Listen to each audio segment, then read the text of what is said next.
Hey guys, this is Dan with Gears and Gadgets. Thanks for tuning in. So it's been about 9 days since I put a video out on this channel. I took a little break over Christmas. So with that being said, Merry Christmas, Happy Holidays, and of course, Happy New Year. If you've made it through 2020, congratulations. 2021 is coming up, tomorrow. And I say that kind of jokingly, but if anybody out there has lost anybody or gone through some hardship in 2020, my heart goes out to you. I understand that it's been a rough year for a lot of people. So if you are one of my subscribers or somebody who's just tuning in for the first time who uses YouTube as a way to kind of zone out, I'm happy to provide the content for you. In this video, I'm going to go ahead and share some analytics with you guys. I'm not sure if this is interesting to anybody, but if it is, 96.3% of you don't subscribe to the channel. So if you can hit that subscribe button down below, I'd appreciate it. Likes go a long way to help support the channel. That's usually my closing to the videos. But I'm going to share all of the analytics with you and let you know how much I made on this channel this year compared to last year, the growth, and really just kind of share the journey with you, because I know that I always find that stuff interesting. As I'm growing my channel, I like to kind of know what other people are doing and how it's all panning out for them. So I figure other people might be interested with my channel as well. So with that being said, let's go ahead and jump into the analytics of this channel. First of all, 2019, I'll kind of do a comparison between 2019 and 2020. In 2019, I published 96 videos. In 2020, not so much. I did 79, including this one. So 17 less videos than I did in 2019. That's averaging 1.5 a week. Now, views. 2019, 1.87 million. 2020, 1.8 million. So down a little bit on views. But again, 17 less videos. And views just kind of come and go. It is what it is. So I'm happy to be around the same area that I was for 2020 with views. It'd be nice to see it higher, but other metrics are higher, so I'm happy with that. We raised $3,600 for Movember, which was huge. That was my first attempt throughout the month of November to raise money for charity out of this channel, and it was pretty awesome. So $3,600 for Movember, pretty great. Now for subscribers. Now, for a lot of you people out there that don't maybe know how YouTube works, you don't really get paid for subscribers, but subscribers are the number that tell you that people care enough to hit the subscribe button and what you're doing is worthy of their eyes again in the future. So it does mean a lot. The other part of 2020 for me that was really important was community. The idea of community really wasn't with me until about this year, where some of the live streams that I did and the banter back and forth, the people that reach out on Instagram and Facebook, and the conversation has been awesome. And I have grown to love the subscriber community more than, I guess you'd say, the number. But what is the number? In 2019, we ended with 11,679 subscribers.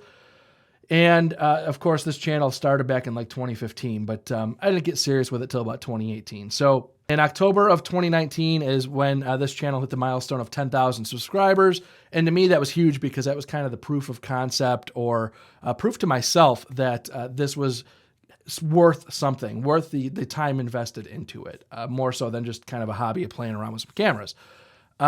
This channel really kind of grew up pretty large at the Bring It Home parade time, that content along with the Indian Challenger content. So a lot of you guys jumped on for that content. Thank you very much.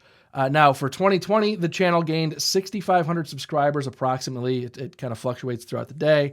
And we're going to end the year about 18,000, which is just really mind-blowing to me. Again, I've already kind of got to the point of I did it, the personal pride moment where I no longer really have to hide the fact that I have a YouTube channel with people outside of really close friends and family. I'm now really proud of this channel and kind of what it's become and what it can become in the future. So that was a 55% increase of subscribers from 2019. Now, to get to the number that I know a lot of people are looking for here, income. What does this channel make me per year? 2019, this channel pulled in $13,968.29, and that was split between YouTube and Amazon affiliates. Those are the two big areas that I get my revenue. YouTube was $11,510.04, and Amazon affiliates $2,458.25 in 2019. In 2020, it was $17,466.97, which is changing throughout the day again. But that is a 25% increase, so I'm happy with that. Out of that 17,000, YouTube was $14,507.22, and Amazon affiliates $2,959.75. With that being said, a lot of money goes into these things.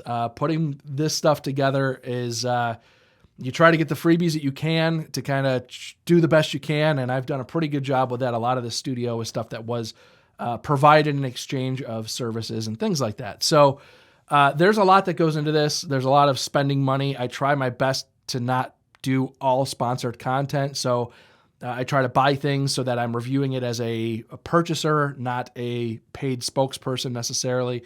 And if you do take things in exchange for a review, it is considered a payment, at least in the eyes of the federal government and the FTC, which I suspect people are going to start getting popped with in the future. That's a whole nother conversation for a different video. So again, self-reflection is big for me with this channel. Growing this thing has been really just a passion project for me. It's a side thing that I'm doing here. And I would love to see it blow up to get huge, but I'm okay with the time it takes to get there. So it took me until I was about 30 years old to stumble into this world of creating content and video and editing and all that stuff. So it's been kind of a late blooming thing in my life, and it's forever changed me for the better. And I love that. Now, I do want to say, personally, this has been very interesting because the first video, to be honest with you, the first 50 videos you put out, you're not, I'm going to say, for lack of better words, proud of it. It's not something you're running around your house saying, look what I did, look what I did. So for the first, I'd say 0 to 1,000 subscribers I'm going to kind of try to classify this the best I can.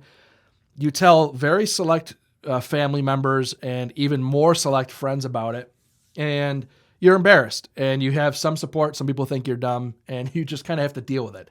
It's part of it. People don't know what you're doing, especially for somebody like me. It wasn't the world that I lived in as far as a creative, so it is what it is. And then from, I'd say, about 1,000 to 10,000 subscribers, you start telling kind of all of your family. They sort of get it. Maybe it's leaked out of the bag a little bit, and people start to kind of figure it out as far as your family. And if you start sharing some of the analytics behind it, the pennies that turns to $1, that turns to $10, people start to look at that and get the bigger picture. So you start to feel less stupid to those immediate people that you told, but you don't tell people at work. You don't tell extended friends or friends of friends. You kind of leave it low key. At least that was how I was. Now, once I hit 10,000 subscribers, again, proof of concept, I was happy with that. I felt really proud of this channel. And that's kind of when the cat was let out of the bag to most of the people at work, I'd say, the people that I talk to that I have a bit of a relationship with.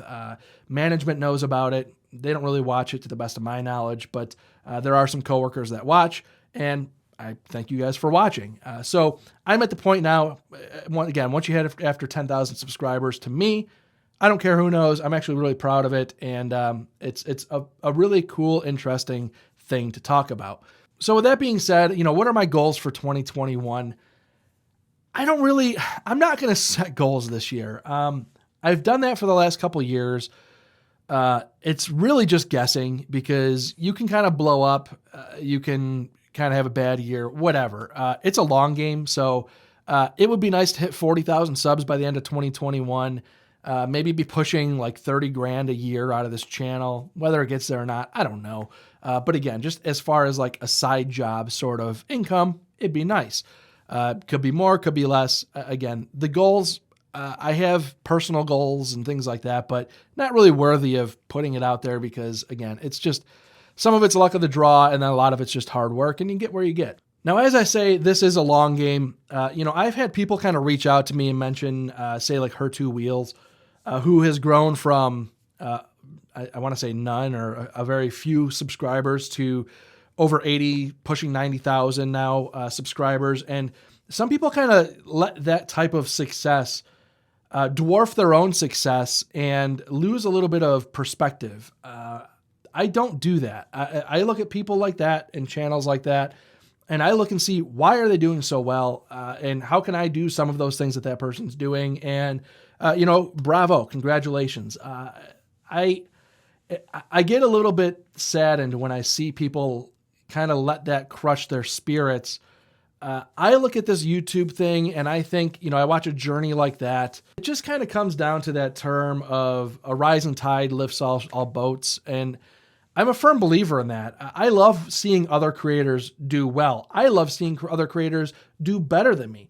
I love seeing creators who I think are worse than me doing better than me. And that's not Hurt Two Wheels. I'm just saying in general, I see other content creators in other spaces outside of motorcycle content that just kill it. And they kill it with a GoPro in their hands, nothing more. And I love it. It's awesome. I love the channels that are the small underdogs and the guys who kind of scrap it out.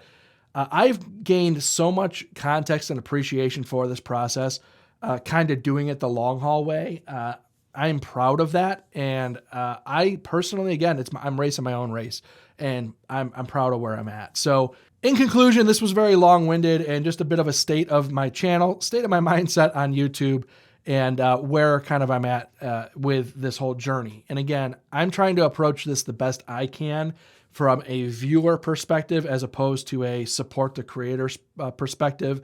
I'm trying to walk that tightrope, and let me know if you guys think in the comments down below if I'm doing a good job doing that.